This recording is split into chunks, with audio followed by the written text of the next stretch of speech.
Hello, friends. Thanks for listening. Today, I feel like talking about two movie trailers. That's right. I will put the link in the comments for those of you who want to watch the trailer. One is Shiv, Shastri, Balboa, and the other is Mrs. Chatterjee versus Norway. Both the stories are on NRI life. One is set up in America and other in, you guessed it right, Norway. Right off the top, I can say both movies are not going to be hit among majority of Indians who will find it hard to relate. But for the remaining, the movie has a potential to be hit. These stories are very hard to articulate and film, and in my experience, the trailers of these movies tend to be better than the movies itself. If you have not watched Rocky movie, then you will miss the messaging of the first movie because it is the story about a fan of Rocky Balboa mixed with the problems faced by immigrants who settle in the West, especially those who are senior in age. I expect it to be very emotional, funny, and probably might have an hidden message about the emotional struggle faced by Indians who settle in America. Most of you would know that Sylvester Stallone was the main character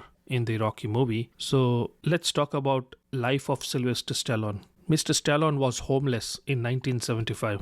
At that time, he happened to watch Muhammad Ali versus Chuck Wepner fight and got inspired and started writing a film script about a boxer. He called that film Rocky. He was offered a lot of money for the film as long as he doesn't act. But Sylvester Stallone refused. He found someone who will give him less money but allow him to act in it. As we all know, rest is history. Rocky went to receive 9 Oscar nominations. It won 3 awards, including Best Picture, and grossed over $200 million.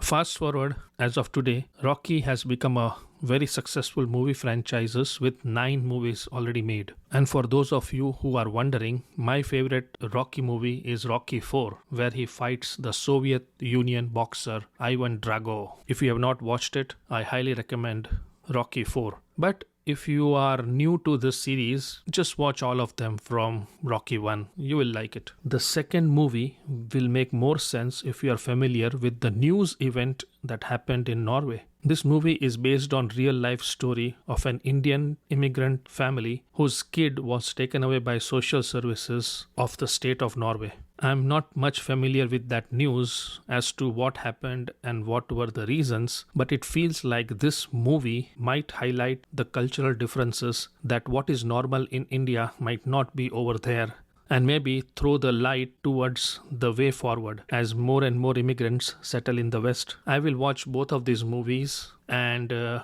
probably will have a video on it if I find something interesting. That's all for today, folks. Thanks for listening. Please like, share, subscribe, and don't forget to press the bell icon.